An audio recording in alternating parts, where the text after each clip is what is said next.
أحسن الله إليكم. هذا سائل يقول أن النبي صلى الله عليه وسلم قال: هلكت الرجال ما أطاعت النساء. ما صحة هذا الحديث وما معناه؟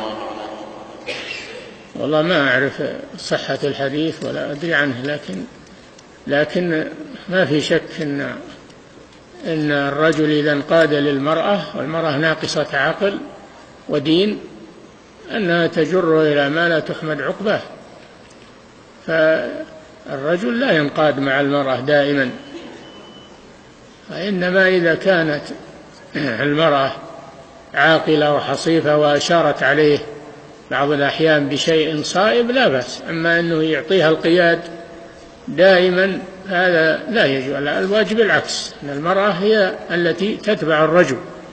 الرجال قوامون على النساء بما فضل الله بعضهم على بعض. نعم.